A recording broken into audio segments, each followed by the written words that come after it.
Hello friends, Mandar here. I'm back with another video. Today, as you know, the visa bulletin is out. The December 2021 visa bulletin is out. So today is the date of 15th of November. So they are living up to their tradition to release the visa bulletin in the middle of the month. There are some interesting things about EB2 and EB3 India, and we are going to look at that. No surprises here, but we'll do a quick analysis of why the dates are moving forward, and people who have this constant question of whether to downgrade or upgrade, I have some tips for you. So if you are interested in this topic, watch this video until the end and let's get started.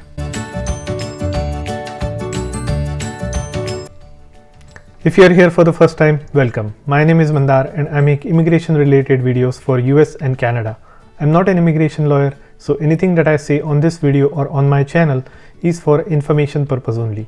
And for your specific immigration needs, before you take any action, you should hire a competent immigration lawyer. Now, if you are in the adjustment of status or if you are in the green card process from a backlog country, you should know what visa bulletin is and you should be checking it every month. Now, somebody asked me the other day, and it was a very naive question, that what is a visa bulletin? And I was like, are you kidding? And there were another couple of comments, who is Charlie?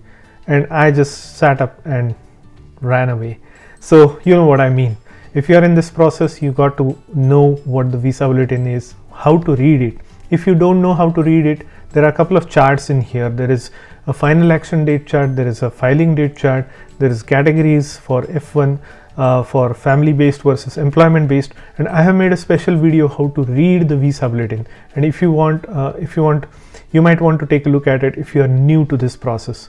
So now let's keep the tradition and do a comparative analysis of last month's visa bulletin, which is actually current month's visa bulletin, November visa bulletin versus the upcoming December 2021 visa bulletin. So as usual, here's what you can see. On the left hand side is the November visa bulletin, which is the current month visa bulletin, and on the right hand side it's December 2021 visa bulletin.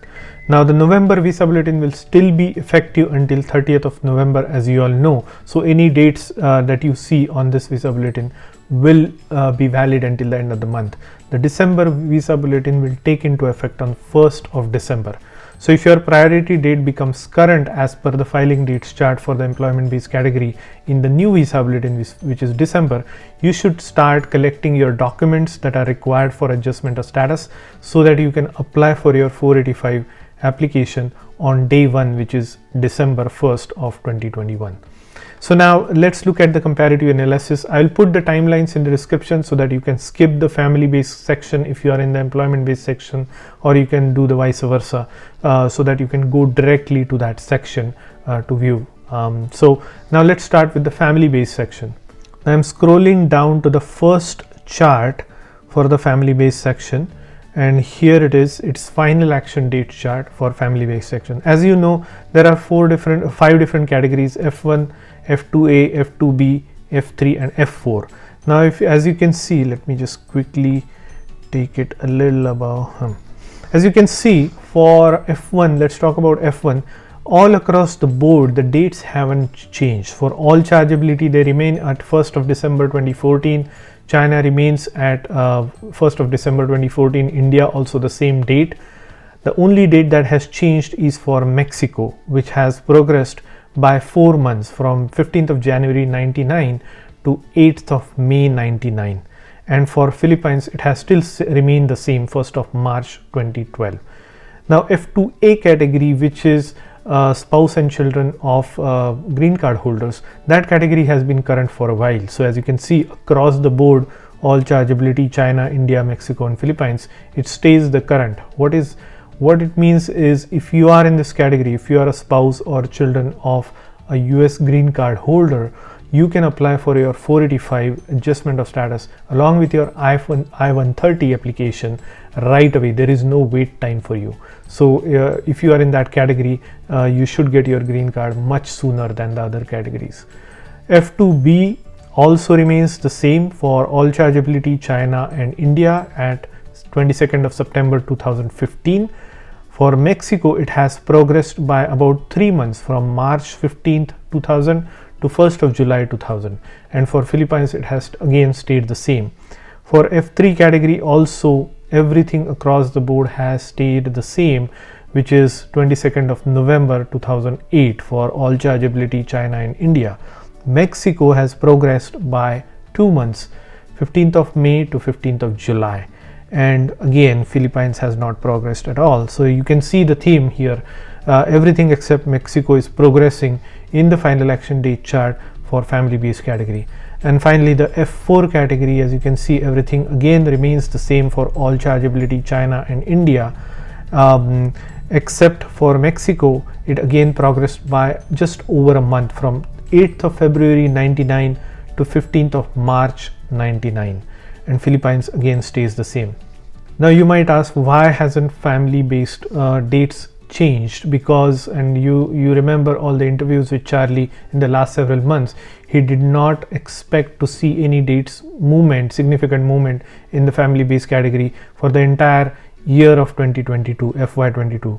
So which is kind of interesting, because there has been a lot of demand in this category, and all the visa numbers are almost equal to the demand. So there is no need to retrogress, or either there is no need to progress. So the dates are exactly the same month over month, which is kind of sad, except for the Mexico, where there is some progression. Now let's come down to the second chart for the family based category. This is the chart which is the filing date chart. This is the chart of significance for family based category, because throughout the year the family based category uses filing date chart to file their 485, unlike employment based category, and we'll come to that next. So as you can see, all the dates across the board for F1 remain the same in filing date chart, except the Mexico, which has progressed from August of 2000 to December of 2000, which is about 5 months of progression. F2A category dates have progressed across the board, as you can see, for all chargeability: 1st of June 2021, 1st of September 2021 for China, same for India, same for Mexico, and same for Philippines. So dates are almost current for all across the board for F2A category. F2B category is a little bit behind, but the dates remain the same for all chargeability China and India. For Mexico, they have progressed by about 3 months, 1st of October 2000 to 1st of January 2001, and for Philippines it has remained the same. F3 category, again the dates are exactly the same for all chargeability China and India. They remain at August 22nd 2009. For Mexico, they are also the same, and for the Philippines. So this is the category where no dates have changed at all for F3. F4 has also remained the same for India, China, and all chargeability. For Mexico, they have progressed by 2 months, from June to August, and Philippines, it has stayed the same. So we are seeing consistent theme month after month for family based category. The dates haven't changed at all, with slight change for Mexico, because those dates, that demand has gone down a little bit maybe, and the visa numbers have become available a little bit. So we are seeing a little bit of progression for Mexico, but other than that, everything else is almost kind of stalled. Now let's turn our attention to employment based category. Now here are the final action date. Here's the final action date chart for employment based category. Now remember, what is the final action date chart? It is the place in the line where USCIS is actually processing the application. So if your date is current, it still has to be current in the final action date chart for employment based category for you to get a green card. So your date should be either on the same day or before the date mentioned on the chart for your country and your category. So that's what it means. As expected, EB1 remains current throughout the board. It is so if you are in EB1, there is no wait time. You can apply concurrently for 485 along with your I-140 application. So that way there is no wait time, there is no retrogression or nothing. So EB1 remains current. EB2, here we are seeing some action. So all chargeability remains current. China has progressed by almost about 9 months. So from China has progressed from November 15th of 2018 to January 1st of 2019. So about a month and a half, which is not bad. Now here is the interesting thing. India has progressed by almost 6 months for EB2. So it has progressed from 1st of December 2011 to 1st of May 2012. So it is almost 6 months of progression, and this was expected. All those downgrade petitions, remember, those are happening from EB2 to EB3. That is creating some wiggle room in EB2, and now that those applications are being dropped, you are seeing some demand getting generated for EB2 application, for EB2 category, specifically India. So now we are seeing 6 months of progression in the filing dates chart, in the final action date chart for India, which is great. EB3, again the same theme. EB3 hasn't progressed for China actually. It has remained at 22nd of March in 2018, and same for India. Unfortunately, EB3 has not changed in final action date chart. So there have enough demand already to eat up all the visa numbers so far. So there is more demand, if you will, than the visa numbers available. So date is stalled at 15th of January 2012. Other workers category has also has jumped for China by almost 2 years, and it has remained the same for India. The fourth preference category has not changed at all. Religious worker category has not changed at all. Now interesting, EB5 for non-regional center for China was stalled, and now it has become current. So it was at November 2015, and now it has all of a sudden become current in the final action date chart. For all the visa numbers are enough for the applicants that have been pending for China, so that's why we are seeing it current. For regional center, that category is now closed, so it's you cannot apply in that category. So that's the reason it says U, which is unavailable. Now let's look at the filing date chart for India. Now EB1 as expected remains current. EB2 for China has progressed by about 2 months, from 1st of February to 1st of April 2019. For India, EB2 has progressed by almost 6 months, from January 8th 2013 to July 8th 2013, which is significant, because EB2 has been progressing like crazy. So now remember, if you go back here up to where the final action date chart is, it's 1st of May 2012, that is the final action date, and for filing date chart it's 8th of July 2013. So they are progressing filing date chart. What it means is they are this is the date where the final action date chart date will meet at the end of the year, or after 8 to 12 months. So it is a very good news for EB2 India that we are seeing progression in filing date chart as well, which is incredible.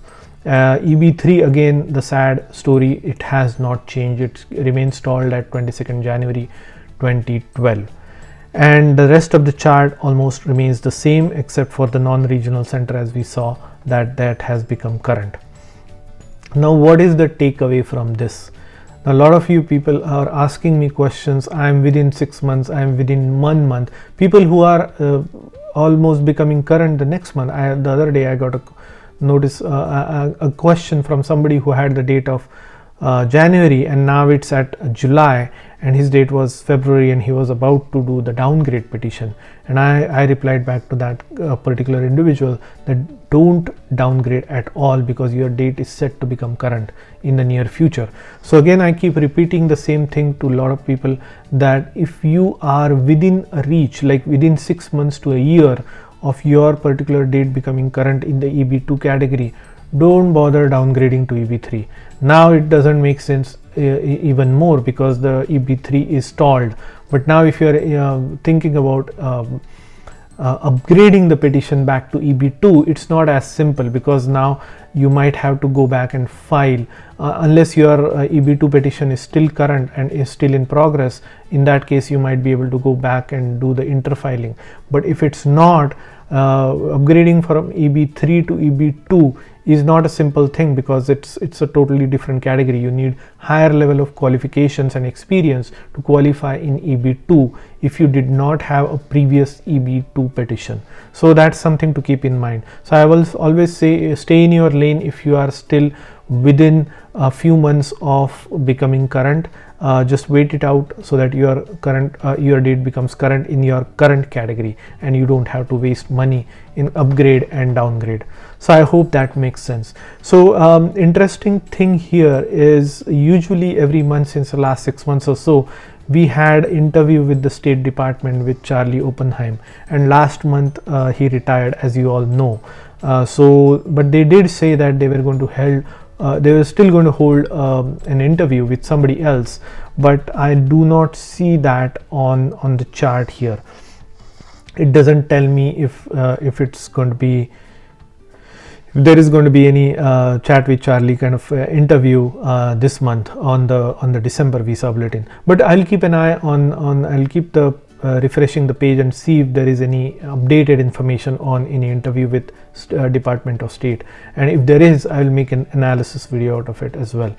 The another thing that I wanted to check is, have they updated the chart to be used for filing? It looks like they haven't updated, but as usual, I can tell you this, that for employment based category, for the first 3 months, October, November and December filing chart, they typically allow you to use filing date chart for applying for 485. So but starting January, they will start using the final action date chart for filing of your 485 application.